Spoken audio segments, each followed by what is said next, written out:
ಏ ಬಾಮ ನೀನು. ಏ ಬಿಡ, ಇವ್ರದೇ ಆಯ್ತು ಇದು.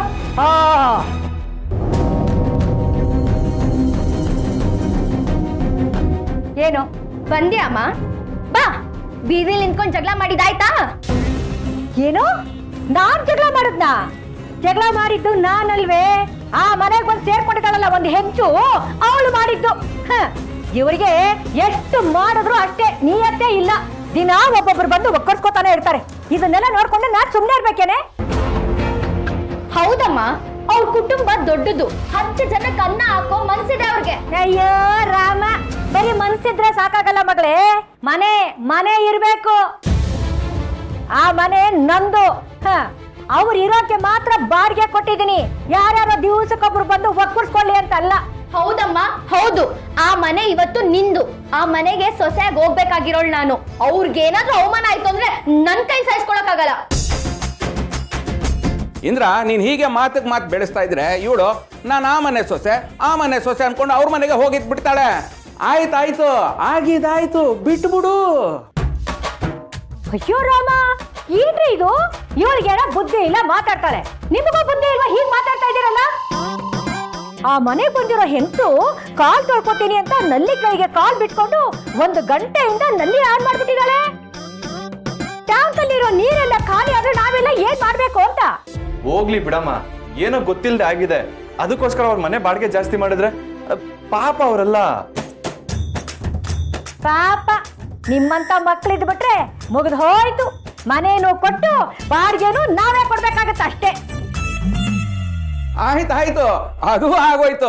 ಇಂದ್ರ, ನೀನ್ 3 ಅಲ್ಲ 30,000 ಬಾಡಿಗೆ ಜಾಸ್ತಿ ಮಾಡಿದ್ರು ಈ ನಿನ್ನ ಮಗಳು ನಮ್ ಕೈಲೇ ದುಡ್ಡು ತಗೊಂಡೋಗಿ ಅವ್ರ ಕೈಲಿ ಕೊಟ್ಟು ಬಾಡಿಗೆ ಹೆಸರಲ್ಲಿ ನಮ್ಗೆ ವಾಪಸ್ ಕೊಡಿಸ್ತಾಳೆ. ಇರ್ಲಿ ಬಿಡಪ್ಪ, ಆ ಮನೆಗೆ ಹೆಂಗಿದ್ರು ನೀವು ವರದಕ್ಷಿಣೆ ಅಂತ ಕೊಡ್ಬೇಕಲ್ವಾ? ಅದ್ರಲ್ಲೇ ಕಟ್ ಮಾಡ್ಕೊಳ್ಳಿ. ಏನು ವರದಕ್ಷಿಣೆನಾ? ಹೌದು, ಮತ್ತೆ ಹೋದ್ ಮನೇಲಿ ನಾನು ಚೆನ್ನಾಗಿ ಬಾಳಿ ಬದುಕ್ಬೇಕು, ಹುಟ್ಟಿದ ಮನೆಗೆ ಒಳ್ಳೆ ಹೆಸರು ತರ್ಬೇಕು ಅಂದ್ರೆ ಅವ್ರಿರೋ ಮನೆನ ಅವ್ರ ಹೆಸರಿಗೆ ಬರಿಬೇಕು. ಶ್ರೀವಳ್ಳಿ, ಅಪ್ಪ. ಅಲ್ಲ ಕಣಮ್ಮ, ಈಗ ಅದ್ರ ಬಗ್ಗೆ ಎಲ್ಲ ಯಾಕೆ ಮಾತು? ಮುಂದೊಂದಿನ ಟೈಮ್ ಬಂದಾಗ ಅದ್ರ ಬಗ್ಗೆ ನೋಡ್ಕೊಂಡ್ರೆ ಆಯ್ತು. ಸದ್ಯಕ್ಕೆ ಇವಾಗ ಅವ್ರ ನಮ್ಮ ಮನೇಲಿ ಬಾಡಿಗೆಗಿರೋರು. ಸದ್ಯಕ್ಕೆ ಅವ್ರು ನಿಮ್ ಮನೆ ಬಾಡಿಗೆ ಅವರು, ಮುಂದಕ್ಕೆ ಬೀಗ್ರಾಗೋರು. ಅರ್ಥ ಮಾಡ್ಕೊಳ್ಳಿ.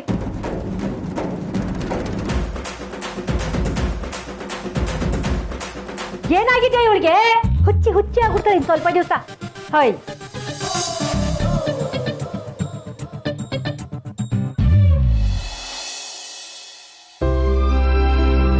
ಅಮ್ಮ ಹಾಗೆಲ್ಲ ಮಾತಾಡಿದ್ದು ಬೇಜಾರಾಯ್ತಾ? ಅವ್ರು ಮಾತಾಡಿದ್ ಬೇಜಾರಾಗಿಲ್ಲ, ಆದ್ರೆ ಎಕ್ಸ್ಟ್ರಾ 3,000 ಕಟ್ಬೇಕು ಅಂದ್ರಲ್ಲ, ಅದೇ ಬೇಜಾರು. ಏನ್ ಮಾಡೋದು, ಅಮ್ಮ ಹಾಗೆ ಅಲ್ವಾ, ಮಾತಾಡಿದ್ದಕ್ಕೆ ಜಗಳ ಮಾಡೋದಕ್ಕೆಲ್ಲ ಫೈನ್ ಹಾಕ್ತಾರೆ. ಆದ್ರೂ ನಿಮ್ ಮನೆಗ್ ಬಂದಿದಾರಲ್ಲ, ಅವ್ರು ಅಷ್ಟೆಲ್ಲ ಮಾತಾಡ್ಬಾರ್ದಿತ್ತು.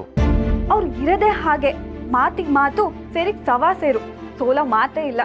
ಅಲ್ಲ, ಹೀಗೆ ಆದ್ರೆ ಮುಂದೆ ನಾವಿಬ್ರು ಒಂದಾಗೋದು ಹೇಗೆ? ನನಗೂ ಅದೇ ಭಯ ಆಗ್ತಿರೋದು. ನಿನ್ ಜೊತೆ ನನ್ನ ಅಮ್ಮ ನೋಡೋದಕ್ಕೆ ಅಷ್ಟೊಂದು ಕೋಪ ಮಾಡ್ಕೊಂಡು, ಇನ್ನೇನಾದ್ರೂ ನಿನ್ ಜೊತೆ ಸುತ್ತಾಡಿದ್ದು, ಪಾರ್ಕು, ಸಿನಿಮಾ ಹೋಗೋದೆಲ್ಲ ಗೊತ್ತಾದ್ರೆ ಮನೆಯಿಂದ ಆಚೆನೆ ಹಾಕ್ಬಿಡ್ತಾಳೆ.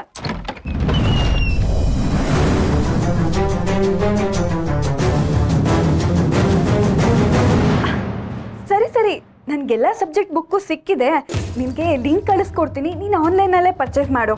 ಓ, ಯಾರೋ ಬಂದಿದ್ದಾರೆ ಅನ್ಸುತ್ತೆ. ಸರಿ, ಆಮೇಲೆ ಕಾಲ್ ಮಾಡು. ಬಾಯ್. ಹಾ ಸರಿ ಕಣೆ, ನಾನು ನಿನ್ಗೆ ಆಮೇಲೆ ಕಾಲ್ ಮಾಡ್ತೀನಿ. ಬಾಯ್.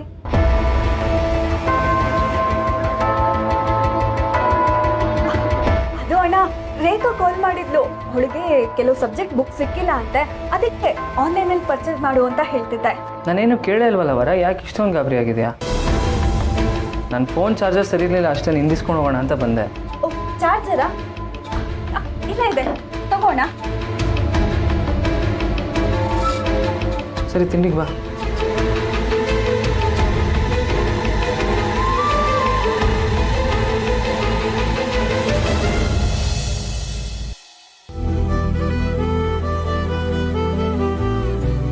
ರೀ, ಇನ್ನೊಂಚೂರು ಬಡಿಸ್ಲಾ? ಹಾಂ, ಚೂರು ಸಕ್ ಸಕ್ ಸಕ್ ಸಕ್. ಅಯ್ಯಯ್ಯಯ್ಯಯ್ಯಯ್ಯಯ್ಯ, ಇದೇನು ಮನೇನೋ ಮಾರ್ಕೆಟು? ರಾತ್ರಿ ಆದರೆ ಕಣ್ಣಿಗೆ ನಿದ್ದೆ ಇಲ್ಲ, ಬೆಳಗ್ಗೆ ಎದ್ರೆ ಹೊಟ್ಟೆಗೆ ತಿಂಡಿ ಇಲ್ಲ. ಯಾಕೆ ಬೀಗ್ರೆ ಕೂಕೋತಾ ಇದ್ರಿ? ತಿಂಡಿ ಇಲ್ವಾ? ಧನಲಕ್ಷ್ಮಿ, ನಿಮ್ಮ ಅತ್ತೆನ ಕರೀಲಿಲ್ವಮ್ಮ ತಿಂಡಿಗೆ? ಅತ್ತೆ, ತಿಂಡಿ ತಿನ್ನಕ್ ಬನ್ನಿ ಅಂತ ಆಗ್ಲೇ ಕರೆದ್ನಲ್ಲ ಅತ್ತೆ. ಹ್ಞೂ ಕಣಮ್ಮ, ಧನ ಕೊಡೋದ ಧನಲಕ್ಷ್ಮಿ. ನೀನೊಬ್ಬಳೆ ತಿಂಡಿ ಕರೆದ್ರೆ ಸಾಕ? ಈ ಮನೆ ಬೀಗತ್ತಿ ನಾನು. ಇಲ್ಲಿ ಇಷ್ಟೊಂದು ಜನ ಇದ್ದಾರೆ, ಒಬ್ಬರಾದ್ರೂ ನಾನು ಕರೆದ್ರೆ ಬನ್ನಿ ಬೀಗ್ರೆ ತಿಂಡಿ ತಿನ್ನಿ ಅಂತ. ಏ ವಿಶಾಲು, ಬೀಗ್ರನ್ನ ತಿಂಡಿಗೆ ಬಾ ಅಂತ ಕರಿ. ಬೇಕ್ತಿಯಮ್ಮ, ಬನ್ನಿ ಕೂತ್ಕೊಳ್ಳಿ, ತಿಂಡಿ ತಿನ್ನೋರಂತೆ. ಏನ್ ಜನನೋ ಏನೋ, ಈ ಮನೆಯಲ್ಲಿ ಮರ್ಯಾದೆನ ಕೇಳ್ಪಡಿಬೇಕು. ಹೊಳಿಯ ಅನ್ನಿಸ್ಕೊಂಡು ಮನೆಗೆ ಬಂದಿದ್ದೀನಿ, ಒಂಚೂರು ಮರ್ಯಾದೆ ಅನ್ನೋದಿಲ್ಲ. ಅಳಿಂದ್ರೆ ಮರ್ಯಾದಿಂದ ಹೋಗಿ ಕೂತ್ಕೊಳ್ಳಿ. ಮರ್ಯಾದೆಯಿಂದ ತಿಂಡಿ ತಿನ್ನಿ. ರೀ, ಮರ್ಯಾದೆಯಿಂದ ಮಮ್ಮಿ, ಇಲ್ಲಿ ಮರ್ಯಾದೆ ಎಲ್ಲ ಕೇಳಕ್ ಹೋಗ್ಬೇಡ, ಸ್ವಲ್ಪ ಜಾಸ್ತಿನೇ ಸಿಗುತ್ತೆ. ಹಂಗಂತೀಯ? ಬಾ ಮಮ್ಮಿ, ಕೂತ್ಕೋ, ತಿಂಡಿ ತಿನ್ನುವಂತೆ ಬಾ.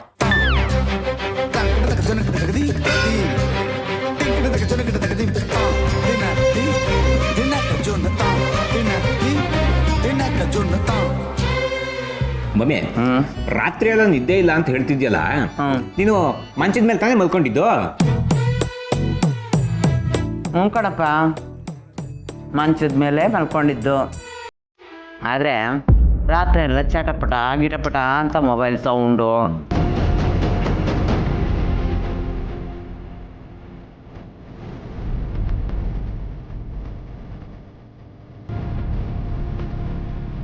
ಆಮೇಲೆ ಬುಸು ಪಿಸು ಅಂತ ಮೊಬೈಲಲ್ಲಿ ಮಾತು. ಬೆಡ್ಶೀಟ್ ಒಳಗಿಂದ ಮೊಬೈಲ್ ಲೈಟು. ನಿದ್ದೆ ಹೆಂಗೆ ಬರುತ್ತೆ?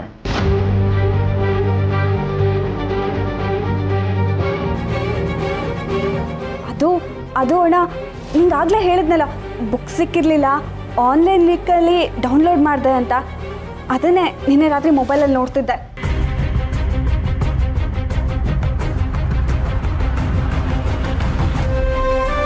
ಬೀಗ್ರೆ ಓದೋ ಹುಡುಗಿ, ರಾತ್ರಿ ಎಲ್ಲ ಓದ್ತಾ ಇರ್ತಾಳೆ. ನೀವೇ ಸ್ವಲ್ಪ ಅಡ್ಜಸ್ಟ್ ಮಾಡ್ಕೊಂಡು ಹೋಗಿ.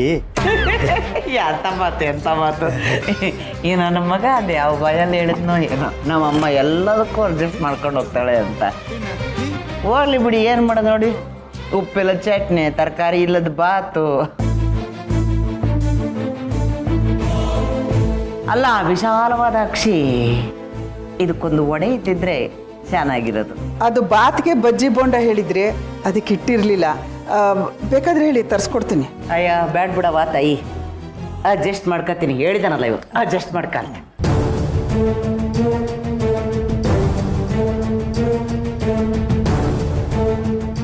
ಮಮ್ಮಿ, ಈ ಮೊಬೈಲ್ ಬಂದಾಗ್ಲಿಂದ ರಾತ್ರಿ ಹೊತ್ತು ಹೆಣ್ಮಕ್ಳು ಮಲ್ಕೊಳ್ಳೋದೇ ಬಿಟ್ಬಿಟ್ಟಿದ್ದಾರೆ ಮಮ್ಮಿ. ಮೊಬೈಲು ಮನುಷ್ಯನ ಮನಸ್ಸನ್ನ ಹಾಳು ಮಾಡಿಬಿಟ್ಟಿದೆ. ಅಸಹ್ಯ.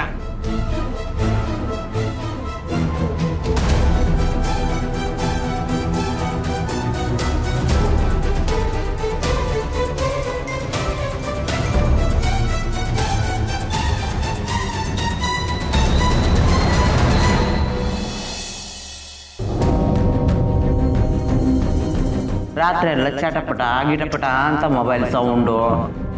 ಆಮೇಲೆ ಬುಸು ಪಿಸು ಅಂತ ಮೊಬೈಲಲ್ಲಿ ಮಾತು. ಬೆಡ್ಶೀಟ್ ಒಳಗಿಂದ ಮೊಬೈಲ್ ಲೈಟು. ಅದು ಅಣ್ಣ, ರೇಖಾ ಕಾಲ್ ಮಾಡಿದ್ಲು. ಹುಡುಗಿ ಕೆಲವು ಸಬ್ಜೆಕ್ಟ್ ಬುಕ್ ಸಿಕ್ಕಿಲ್ಲ ಅಂತೆ, ಅದಕ್ಕೆ ಆನ್ಲೈನಲ್ಲಿ ಪರ್ಚೇಸ್ ಮಾಡು ಅಂತ ಹೇಳ್ತಿದ್ದೆ. ನಾನೇನು ಕೇಳಿಲ್ವಲ್ಲ ವರ, ಯಾಕೆ ಇಷ್ಟೊಂದು ಗಾಬರಿ ಆಗಿದೆಯಾ? ಬರು ಯಾಕೆ ಹೀಗೆ ನಡ್ಕೋತಿದ್ದಾಳೆ? ಅವಳೇನಾದರೂ ದಾರಿ ತಪ್ಪಿದ್ದಾಳ? ಅಯ್ಯಯ್ಯೋ, ಹಾಗೇನಾದರೂ ಆದರೆ ಏನು ಮಾಡೋದು? ಮೊದಲೇ ಮರ್ಯಾದೆಗಾಗಿ ಬದುಕೋ ಜನ ನಾವು. ನಮ್ಮಂಥವ್ರು ಉದ್ಧಾರ ಆದರೆ ಚಪ್ಪಾಳೆ ತಟ್ಟೋ ಕೈಗಳಿಗಿಂತ ಎಡವು ಬಿದ್ದರೆ ಆಡ್ಕೊಂಡು ನಗೋ ಬಾಯಿಗಳೇ ಹೆಚ್ಚು. ಇಲ್ಲ, ಯಾವ ಕಾರಣಕ್ಕೂ ಆ ರೀತಿ ಆಗಬಾರ್ದು. ಆ ರೀತಿ ಆಗಕ್ಕೆ ನಾನು ಬಿಡಲೂಬಾರ್ದು. ಆದರೆ ಅವಳ ತಲೆ ಏನು ನೋಡ್ತಿದೆ, ಅವಳ ಜೀವನದಲ್ಲಿ ಏನು ನಡೀತಿದೆ ಅಂತ ಹೇಗೆ ತಿಳ್ಕೊಳ್ಳಿ? ಅವಳು ಯಾರೇನಾದರೂ ಪ್ರೀತಿ ಗೀತಿ ಅಂತ ಛೆ ನಾನೇ ಯೋಚನೆ ಮಾಡ್ತಾಯಿದ್ದೀನಿ. ನಾನೇ ನನ್ನ ತಂಗಿ ಬಗ್ಗೆ ಹೀಗೆಲ್ಲ ತಿಳ್ಕೊಳ್ಳೋದ? ಇಲ್ಲ, ನನ್ನ ತಂಗಿ ಹಾಗೆಲ್ಲ ಮಾಡೋಳಲ್ಲ. ಅಕಸ್ಮಾತ್ ನಾನು ಯೋಚನೆ ಮಾಡ್ತಿರೋದೇನಾದರೂ ನಿಜ ಆಗಿದ್ರೆ ಛೇ, ಈ ವಿಷಯನ ಹೇಗೆ ತಿಳ್ಕೊಳ್ಳಿ? ಯಾರನ್ನು ಕೇಳಲಿ? ಒಂದು ನಿಮಿಷ ಲಕ್ಕು ಲೈನಲ್ಲಿದೆ. ಲಕ್ಕ ಹ್ಞೂ ಮಗನೇ, ನನ್ನ ಕ್ಲೋಸ್ ಫ್ರೆಂಡು. ಒಂದು ಕಾಲದಲ್ಲಿ ನಾವಿಬ್ರು ಡ್ರೈವರ್ ಆಗಿದ್ದವರು. ಇವತ್ತು ಮೈಸೂರಿನಲ್ಲಿ ದೊಡ್ಡ ಸ್ವಾಮೀಜಿ ಆಗ್ಬಿಟ್ಟಿದ್ದಾನೆ. ಸ್ವಾಮೀಜಿ ಇಂಟರ್ನೆಟ್ಟು ಟಿವಿನಲ್ಲೆಲ್ಲ ಇವಂದೇ ಸುದ್ದಿ. ಒಂದು ಕಾಲದಲ್ಲಿ ನಾವಿಬ್ರು ಬೈಟು ಟೀ ಕುಡಿತಿದ್ದವರು. ಇವತ್ತು ನನಗೆ ಸಿಗದಷ್ಟು ಬ್ಯುಸಿ ಆಗ್ಬಿಟ್ಟಿದ್ದಾನೆ. ಮಗನೇ, ಈಗ ಅವನೇ ಲೈನಲ್ಲಿದ್ದಾನೆ. 6 ತಿಂಗಳಿಂದ ಟ್ರೈ ಮಾಡ್ತಾ ಇದ್ದೆ, ಇವತ್ತು ಸಿಕ್ಬಿಟ್ಟಿದೆ ನೋಡು. ಅವನು ನಿನ್ನ ಧ್ವನಿ ಕೇಳ್ತಿದ್ದಾಗೆ ಭವಿಷ್ಯ ಹೇಳ್ತಾನೆ. ನಿನ್ನ ಮಚ್ಚ ಎಲ್ಲಿದೆ ಅಂತ ತಿಳ್ಕೊಂಡು ಮುಂದಿನ ಜೀವನ ಹೇಗಿದೆ ಅಂತ ಹೇಳ್ತಾನೆ. ಒಂದ್ಸಲಿ ಮಾತಾಡೋ ಮಗನೇ. ಅಪ್ಪ, ನಾನು ಯಾವುದೋ ಟೆನ್ಷನಲ್ಲಿದ್ದೀನಿ. ಭವಿಷ್ಯ ತಿಳ್ಕೊಳ್ಳೋ ಆಸೆ ಅಂತೂ ನನಗಿಲ್ಲ. ನೀನೇ ಮಾತಾಡೋ ಜೊತೆ. ಅಯ್ಯಯ್ಯೋ ಮಗನೇ, ಹಾಗೆ ಹೇಳ್ಬೇಡ ಕಣೋ. ಒಂದ್ಸಲಿ ಮಾತಾಡೋ. ನಿನ್ನ ಧ್ವನಿ ಕೇಳ್ತಿದ್ದಾಗೆ ನಿನ್ನ ಜೀವನದಲ್ಲಿ ಏನೇನು ನಡೀತೆ ಏನೇನು ನಡೆಯಲ್ಲ ಎಲ್ಲ ಹೇಳ್ಬಿಡ್ತಾನೆ. ಮುಜ್ಗಾರ ಪಟ್ಕೋಬೇಡ ಕಣೋ. ಅವ್ನ ಕೆಮಿಸ್ಟ್ರಿ ಹಿಸ್ಟ್ರಿ ಎಲ್ಲ ಚೆನ್ನಾಗಿ ನನಗೆ ಗೊತ್ತು. ನಾವಿಬ್ಬರು ಕ್ಲೋಸ್ ಫ್ರೆಂಡ್ ಆಗಿದ್ದವರು. ಅವನ ಬಗ್ಗೆ ಪ್ರತಿಯೊಂದು ನನ್ನ ಹತ್ರ ಹೇಳ್ಕೊತಾ ಇದ್ದ. ಮುಜ್ಗಾರ ಪಟ್ಕೋಬೇಡ ಮಗನೇ, ಒಂದ್ಸಲಿ ಮಾತಾಡಪ್ಪ. ನೋಡಪ್ಪ ಫ್ರೆಂಡ್ ಸ್ವಾಮಿ, ನನ್ನ ಮಗ ಮಾತಾಡ್ತಾನೆ, ಮಾತಾಡಿ. ಹಲೋ, ಹೇಳಪ್ಪ ಸುಬ್ರಹ್ಮಣ್ಯ, ಹೇಗಿದ್ಯಾ? ಚೆನ್ನಾಗಿದೆ. ಸಂತೋಷ. ಅಂದ ಹಾಗೆ ನಿನ್ ಮೈಯಲ್ಲಿ ಎಲ್ಲೆಲ್ಲಿ ಮಚ್ಚೆ ಇದೆ, ಎಷ್ಟು ಮಚ್ಚೆ ಇದೆ ಹೇಳ್ತೀಯಾ? ನಿನ್ಗೆ ಕನ್ಸಲ್ಲಿ ಏನಾದ್ರೂ ಪದೇ ಪದೇ ಬೀಳ್ತಿರುತ್ತಾ? ನಿನ್ ಬೆರಳಲ್ಲಿ ಎಷ್ಟ್ ಚಕ್ರ, ಎಷ್ಟ್ ಶಂಕ ಇದೆ? ಆಮೇಲೆ ನೀನು ಸ್ವಾಮಿ, ನೀವು ಯಾರು, ನಿಮ್ಮ ಶಕ್ತಿ ಎಂಥದ್ದು, ನೀವು ಎಷ್ಟು ದೊಡ್ಡವರು ಅಂತ ನನಗೆ ಗೊತ್ತಿಲ್ಲ. ನನಗಂತೂ ಭವಿಷ್ಯ ಕೇಳೋ ಆಸಕ್ತಿ ಇಲ್ಲ. ನಿಮ್ಮ ಜೊತೆ ನಮ್ಮ ತಂದೆನೇ ಮಾತಾಡ್ತಾರೆ. ದಯವಿಟ್ಟು ಕ್ಷಮಿಸ್ಬಿಡಿ. ನಮಸ್ಕಾರ. ಅಯ್ಯೋ ಮಗನೇ, ಫ್ರೆಂಡ್ ಸ್ವಾಮಿ, ಫ್ರೆಂಡ್ ಎಂತ ಕೆಲಸ ಮಾಡ್ಬಿಟ್ಟಿಯೋ. ಅವ್ನು ಸಿಗೋದೇ ಕಷ್ಟ ಅಂಥದ್ರಲ್ಲಿ ಲೈವಲ್ಲಿದ್ದ ಕನೆಕ್ಟ್ ಆಗ್ಬಿಟ್ಟ. ಮಾಡಿಟ್ಟಿಯಲ್ಲ ಮಗನೇ. ರೀ, ಯಾಕೆ ನನ್ನ ಮಗನಿಗೆ ಹಿಂಸೆ ಕೊಡ್ತಾ ಇದ್ದೀರಾ? ಅವನ ಭವಿಷ್ಯ ಚೆನ್ನಾಗೇ ಇದೆ. ಯಾರಿಗೆ ಅವ್ರ ಜೀವನನ ಅವರೇ ಕಟ್ಕೊಳ್ಳೋ ತಾಕತ್ತಿರುತ್ತೋ ಅವ್ರ ಭವಿಷ್ಯ ಚೆನ್ನಾಗೇ ಇರುತ್ತೆ. ಅದನ್ನ ಯಾವ ಸ್ವಾಮೀಜಿಗಳು ಹೇಳ್ಬೇಕಾಗಿಲ್ಲ. ತಗೊಳ್ಳಿ. ಅಯ್ಯೋ, ಅವನಿಗೆ ರಾಜಯೋಗ ಇತ್ತು ಕೊಡೆ. ಸುಮ್ಮನೆ ಇರ್ತೀರಾ? ರಾಜಯೋಗ ಅಂತೆ, ರಾಜಯೋಗ. ಹ್ಞೂ ರೀ, ನಮ್ಮ ಮನೆಗೆ ನಮ್ಮ ಮಗನೇ ರಾಜ. ಆದರೆ ರಾಜ ಆಗಿರೋ ತಪ್ಪಿಗೆ ಮನೇಲಿರೋರ್ನೆಲ್ಲ ಸಾಕ್ತಿದ್ದಾನೆ. ಇದ್ರಲ್ಲಿ ಸಾಲದು ಅಂತ ಆ ಕಾಂತಮ್ಮನ ಕೊಂಕು ಮಾತು ಬೇರೆ. ಟಾರ್ಚರ್ ತಡ್ಕೊಳಕ್ಕಾಗಲ್ಲ. ರೀ, ಸುಮ್ಮನೆ ಇರ್ತೀರಾ?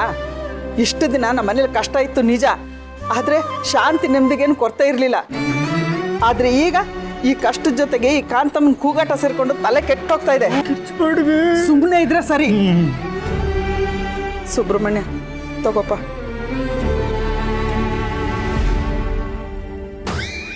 ತಲೆ ತಿಂದಿದ್ದು ಸಾಕು, ನಡೀರಿ ಒಳಗೆ. ನಡಿಮ.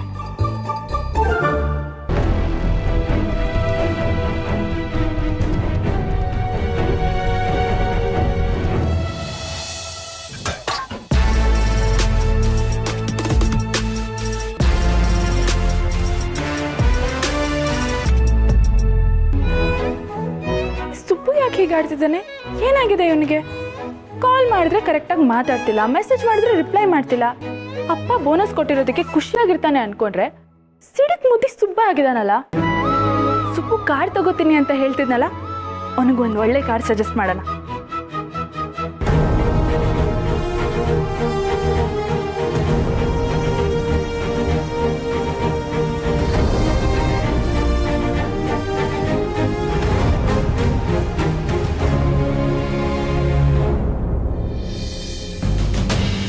ಕೊಡೋಣ ಪ್ರಶಾಂತ್. ಸರ್, ಒಂದು ನಿಮಿಷ. ಈ ಪ್ರಾಜೆಕ್ಟಲ್ಲಿ ಏನೋ ಡೌಟ್ ಇದೆ, ನೋಡಿ ಸರ್.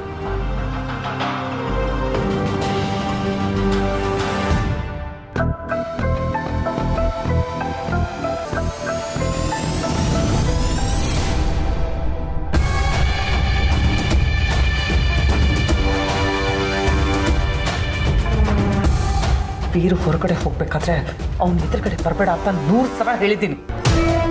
ನಿನ್ನ ನೋಡ್ಕೊಂಡು ಹೋದ್ರೆ ಅವನಿಗೆ ಮನಸ್ಸು ಮೂಡು ಎಲ್ಲ ಹಾಳಾಗೋಗುತ್ತೆ. ಅರ್ಥ ಆಗದೇ ಇಲ್ವಾ ನಿನಗೆ? ನಾನೇನು ಬೇಕು ಅಂತ ಅವ್ರ ಮುಂದೆ ಹೋಗ್ತಿದ್ದಿದ್ದಲ್ಲ, ಅವರಲ್ಲಿರೋದು ಗೊತ್ತಿಲ್ಲದೆ ಆ ಕಡೆ ಹೋಗ್ತಿದ್ದೆ ಅಷ್ಟೆ. ಆದರೆ ಪ್ರತಿ ಸರಿ ಅಪ್ಪ ಮಗಳ ಮಧ್ಯೆ ನೀವು ಬರ್ತಿರಲ್ಲ, ಅದು ಹೇಗೆ? ರಾವಣಿ, ಒಂದು ಮಾತು ಹೇಳ್ತೀನಿ, ನೆನ್ಪಿಟ್ಕೊಳ್ಳಿ. ಒಂದಲ್ಲ ಒಂದು ದಿನ ಅಪ್ಪ ಹೊರಗಡೆ ಹೋಗುವಾಗ ಅವರು ನನ್ನನ್ನು ಕರೆದು ಮಾತಾಡಿಸ್ತಾರೆ. ಕನಸು ಕಾಣ್ತಿದ್ಯಾ? ಕನ್ಸಲ್ಲ, ತಂದೆ ಮಗಳ ಸಂಬಂಧದ ಮೇಲಿರೋ ನಂಬಿಕೆಯಿಂದ ಹೇಳ್ತಿದೆ.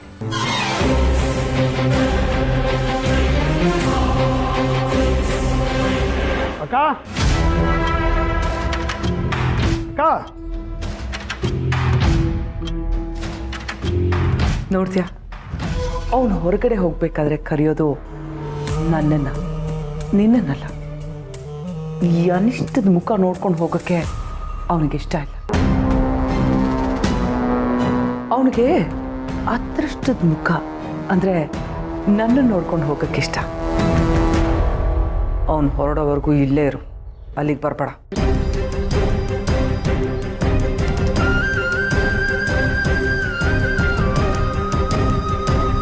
ಅಪ್ಪ, ಅಕಸ್ಮಾತ್ ಆಗಿ ನಿಮ್ಮ ಕಿವಿಗೆ ನನ್ನ ಮಾತು ಬಿತ್ತು. ನಿಮಗೆ ಆ ಮಾತು ಇಷ್ಟನೂ ಆಯಿತು.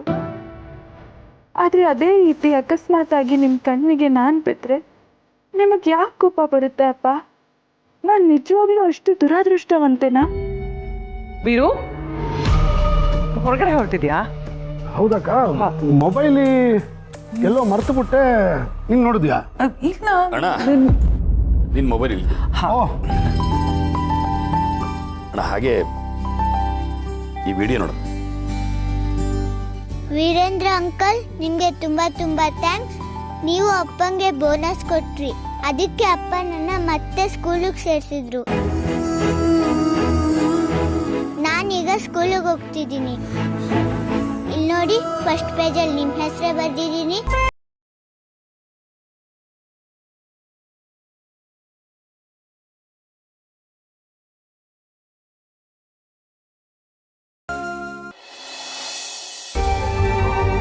ಯಾರು ಈ ಮಗು? ಅಣ್ಣ, ಇದು ನಮ್ಮ ಕಂಪ್ನಿ ವಾಚ್ಮ್ಯಾನ್ ಮಗು ಅಣ್ಣ. ನಾವು ದುಡ್ಡಿನ ಸಮಸ್ಯೆಯಿಂದ ಸ್ಕೂಲ್ ಬಿಡಿಸಿದ್ರಂತೆ. ನೀನು ಕೊಟ್ಟು ಬೋನಸ್ಸಿಂದ ಮತ್ತೆ ಸ್ಕೂಲ್ಗೆ ಸೇರಿಸಿದ್ದಾರೆ. ಆ ಖುಷಿಲಿ ಮಗು ಮಾತಾಡಿದೆ. ಹೀಗೆ ತುಂಬ ವಿಡಿಯೋಸ್ ಇದೆ ಅಣ್ಣ. ಇದು ಸ್ಪೆಷಲ್ ಇತ್ತು ಅಂತ ನಿನಗೆ ತೋರಿಸ್ದೆ ಅಷ್ಟೇ. ಒಂದು ಕೆಲಸ ಮಾಡು ಸೂರಿ, ಈ ಮಗು ಹೈಸ್ಕೂಲ್ ಮುಗಿಸೋವರೆಗೂ ಎಜುಕೇಷನ್ ಖರ್ಚೆಲ್ಲ ನಮ್ಮ ಟ್ರಸ್ಟ್ಗೆ ನೋಡ್ಕೊಳ್ಳೋದಕ್ಕೆ. ಆಯ್ತಣ್ಣ.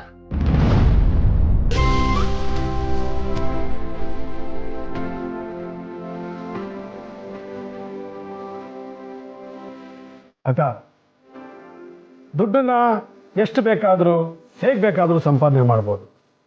ಅದೇ ದುಡ್ಡನ್ನ ಹೇಗೇಗೋ ಖರ್ಚು ಮಾಡ್ಬೋದು. ಆದರೆ ಆ ದುಡ್ಡಲ್ಲಿ ಇಷ್ಟೊಂದು ಆನಂದ ಸಿಗುತ್ತೆ ಅನ್ನೋದು ನನಗೆ ಗೊತ್ತಾಗಿದೆ ಇದೇ ಮೊದಲು.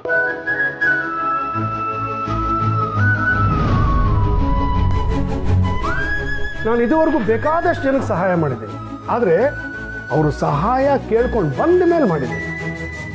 ನಾನೇ ಸಹಾಯ ಮಾಡಿ ಥ್ಯಾಂಕ್ಸ್ ಹೇಳಿಸ್ಕೊಂಡಿದ್ದು ಇದೇ ಮೊದಲನೇ ಸಲ.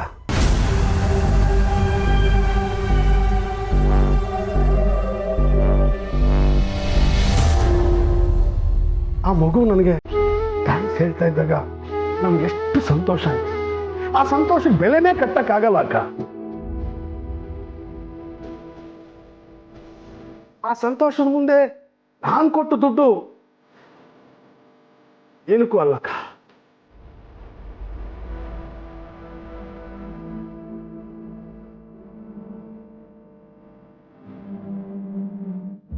ವೀರು, ನೀನೆಲ್ಲ ಹೊರಗಡೆ ಹೋಗ್ಬೇಕಿತ್ತಲ್ಲ, ಲೇಟ್ ಆಗ್ತಿದೆ. ಓ, ಮರ್ತೇ ಹೋಗಿದ್ದಾಗ.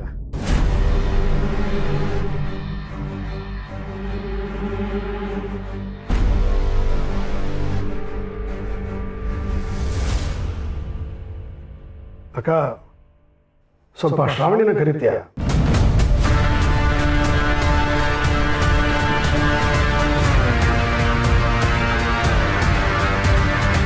ಒಂದಲ್ಲ ಒಂದು ದಿನ ಅಪ್ಪ ಹೊರಗಡೆ ಹೋಗುವಾಗ ಅವರು ನನ್ನನ್ನು ಕರೆದು ಮಾತಾಡಿಸ್ತಾರೆ. ಶ್ರಾವಣಿನ ಯಾಕೆ? ಅವಳೇನು ತಪ್ಪು ಮಾಡಿದ್ಲು? ಕರೆಯಕ್ಕೆ ಹೇಳ್ತೀನಿ. ಅದು ಅವಳು ಸ್ನಾನಕ್ಕೆ ಹೋಗಿದ್ದಾಳೆ ಅನ್ಸುತ್ತೆ. ಏನು ವಿಷಯ ಅಂತ ನನಗೆ ಹೇಳು. ಹೌದಾ? ಸರಿ. ಅಪ್ಪ ಕರೆದ್ರಾ?